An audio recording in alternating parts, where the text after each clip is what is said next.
Kota tanpa buku. Pernahkah kau ke toko buku, perpustakaan, atau taman bacaan? Tidakkah kau merasa istimewa ketika berada di dalamnya?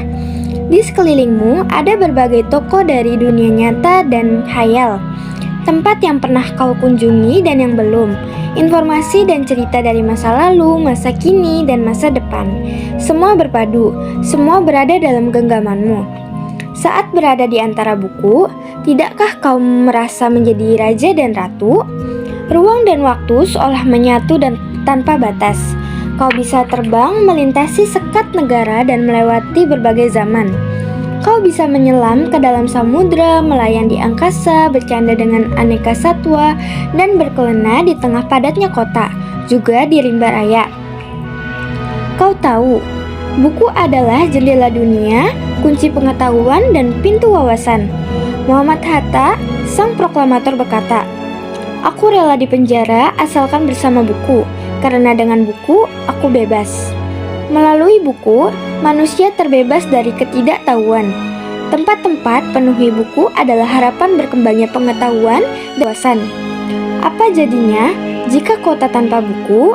Pantaskah dia disebut kota?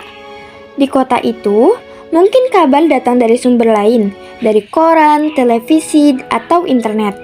Mungkin informasi dan cerita datang dari cerita nenek moyang, bagai dongeng-dongeng sebelum tidur. Irama warga pun tiada beda.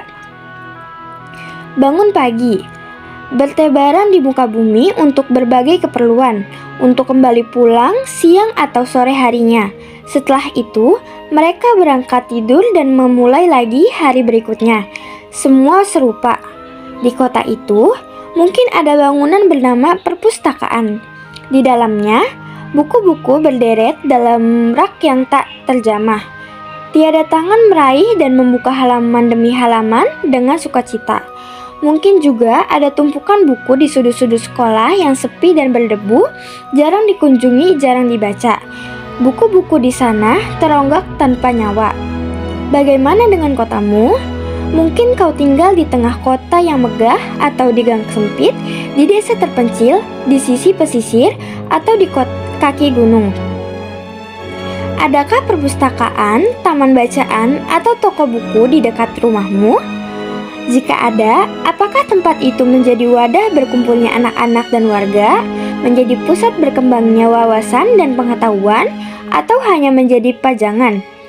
Maukah kau menjadi orang yang menghidupkannya? Kau bisa mengunjunginya dan mengajak teman membaca dan berbagi cerita di sana. Jadikan tempat itu sumber kegembiraan dan pengetahuan.